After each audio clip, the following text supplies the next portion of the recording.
What is up everybody, and welcome back to another video.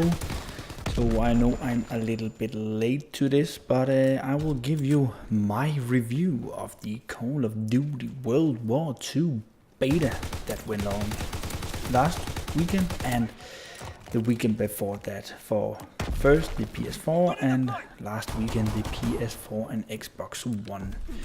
We still don't know anything about a PC beta, but I hope it will come, because I have actually cancelled my pre-order for the PlayStation 4. I think I will buy it when the game is going to be released, but we will see. So let's just hop into it, and let me just start saying that there was a huge difference, at least for me, between the first weekend of the beta and the second weekend of the beta. I didn't play as much in the second weekend of the beta because I didn't have that much time to play it, but in the first weekend the servers and the time to kill and hit detection, overall just the net code, or what you can call it for an overall term, was just way too random. I mean, sometimes you can kill a man in 3 shots, and other times you have to put 10 bullets in him or something. But in the second weekend, and I think you can see that here in my gameplay behind, it ran a lot smoother. It felt like that the 60 Hz servers that they used, and yes, they use it in the beta. I saw a test from Exclusive Ace, or not a test from him, but a video from him where he has seen a test, and they are using both dedicated servers and 60 Hz on the servers. And I actually have a dedicated server placed here in Denmark, or I saw that there was a dedicated server placed here in Denmark, so I should be connecting to that. And I think I did that in the second week because the game felt a lot more crisp. I could get a lot of good gameplays actually, and I just like to run around and shoot and stuff, so I get a lot of that sometimes as well. But overall it felt a lot more crisp.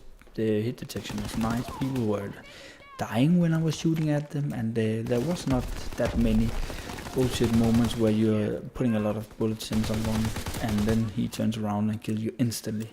So that's a good thing. I hope they keep that to the final game, and yeah, great job on that, Sledgehammer, great job on that. So the next thing I want to talk about here in my beta review is the divisions and the new create a class system. So I know there is a lot of, I will not call it hate, but some people don't like the new division system where you're forced to use like the infantry division, because it has a lot of good perks under it. Every division gets something like a stalker, or you can run faster or something like that, but you overall just saw a lot of infantry and airborne divisions, and there was not many of the other divisions. So I think they need to balance this a little bit more, and I saw a solution on that, but I will not go much deeper into that. But I think they have some balancing issue with this, and I see what they're trying to do with this system, that you can't create like Black Ops 2, they had this free perks that everybody used, and I think they are trying to get away from that with this system, but I don't think it works as it is right now, because right now the infantry has the most powerful what you can call it, perks to its class, and if you have, I think it's the mountain division that have dead silence, which is completely useless in this game because you can't hear footsteps, or I couldn't, and they have the UAV jammer. I think they need to do something about this so you can get dead silence and UAV jammer without using this class. But yeah, I'm a little bit skeptical about it. I actually like the division system, but I think the Big 10 system is better. But it's cool to try something new here for for this game, but yeah, we will see when the final game is released. But I think this needs some tuning, and I hope that when the game has been released, they will do something like removing something from the infantry and put it over to another class to see if that helps.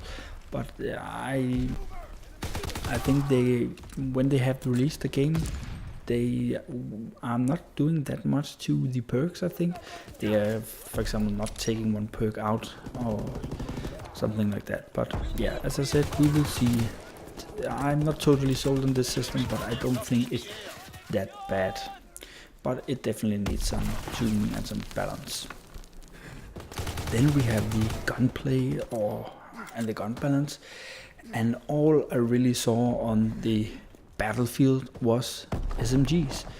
So I think that the SMGs is a little bit overpowered, and I think the assault rifle was good as well. I didn't really play it that much with the LMGs and the snipers. I didn't have a problem with the snipers, but I have seen a lot of people complaining that the quick scoping is back and they are very annoying. I try to use it sometimes, and I have my sight right on a man and he didn't die, so I can't really say anything about that other than I don't think they were that unbalanced. But I think there is too many SMG users, and it can be the fact that people are just adjusting to the game. I remember when Black Ops 2 first came out, it was also a SMG dominant game, but it's changed over the game's life cycle and became more balanced between all the weapons, and you saw a variety of guns used, not only SMGs but also assault rifles, sniper rifles, MGs and shotguns. So I don't really think that the SMGs needs a nerf, but I think this is hard to balance right now when we don't have all the guns. I definitely think that the M1 Garand and the M1A1 is a little bit on the weaker side, even though I got some good gameplay with them, and I love them. I love the M1 Garand and I love the M1A1, but yeah, I think this is a lot easier to adjust when you have all the guns available and the game has been released to a bigger audience. But the SMG was very, very dominant, and yeah, maybe they could need some tuning as well. The attachments, I don't really know what to say about them. I don't think they work as they should. I saw some tests from, I think it was Drifter, that make a test on the grip where it actually make the gun worse, which is, I don't get that. So that is weird. It should help with the recoil, not make it worse. So that definitely needs some tuning as well, and I can't really talk so much about the attachments because I didn't really feel that they did anything. So I think they have to do something with them to make them useful. And yeah, I can't really say much more about that. The maps, yeah, the maps, they were alright.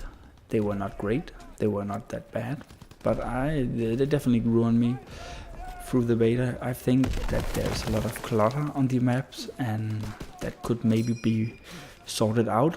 I saw that they wanna make some changes to the Aachen, I think it's called that map we got in weekend 2, but I don't think they are bad, but I don't think they are the best. I think they have to sort out some of the clutter, even though I don't think they will do that. The mounted machine guns were very, very powerful and very annoying to play against, so I don't, it's a little bit annoying they have put that into the game. But overall, the maps, not bad, not good, something between that. So I hope they have something better to offer us in the final game.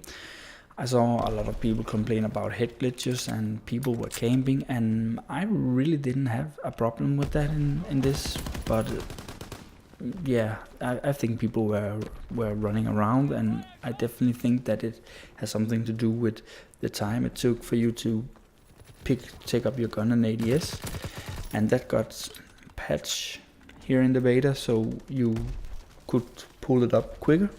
So it definitely, I think it could have helped on that, but I don't really think that there was so much camping, but I think they could. I don't know why that the perk from Black Ops 3, the 6th Sin, wasn't introduced in Infinite Warfare and so on, because I think it was a good perk against campers.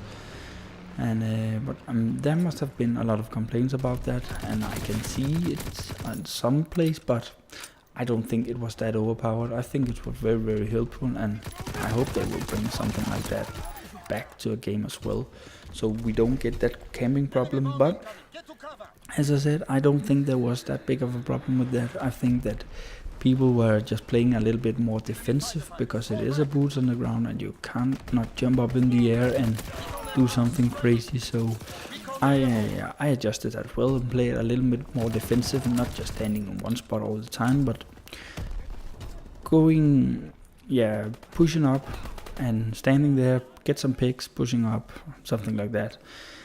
So I think it overall played very good.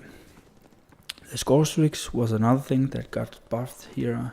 Some of them did, and some get nerfed, and they were very weak in the first beta, and I didn't get a paratrooper squad. I didn't play it that much so I could get one, and I actually didn't attach it to my class. But I definitely think that the mortar strike and some of the other airstrike like score streaks could need a buff.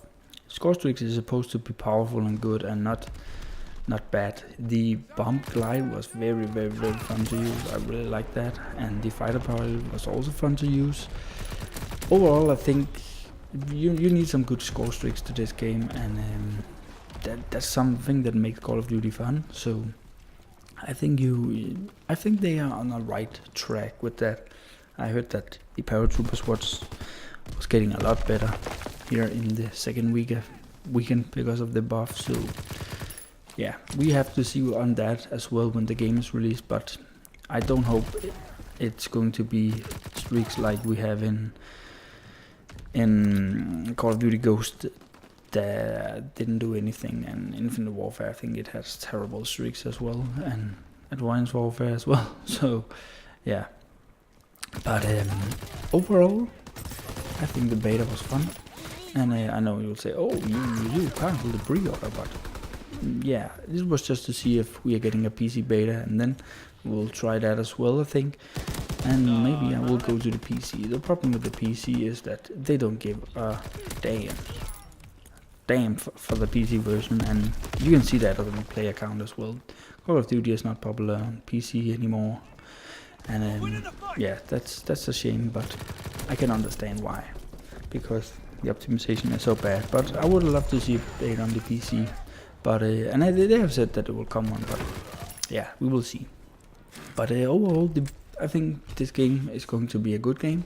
It is not going to be the best Call of Duty ever made, but I think it's going to be a solid title and a good Call of Duty we can play this year, and then we will wait till next year when, in my opinion, best developer are going to release their Call of Duty game, and that is Treyarch, of course. But I think we are good for this year. The World War II is going to be a good game. I'm sure about that. So I can recommend buying the game for sure. If you like Call of Duty and boots on the ground. If you're a jetpacker, I don't think this is the Call of Duty for you. But I think the single player will be amazing as well, and I think the zombies will be good as well. So, and the multiplayer is fun. Nothing crazy, nothing bad. It's fun. It's a fun Call of Duty, I have to say. So if I should give it a score, I would give it a 7 out of 10, I think. So yeah, that was my review of the Call of Duty World War II beta. A little bit late, but better late than never. I will stop this commentary right now. Have a nice day, and I hope to see you another time. Bye.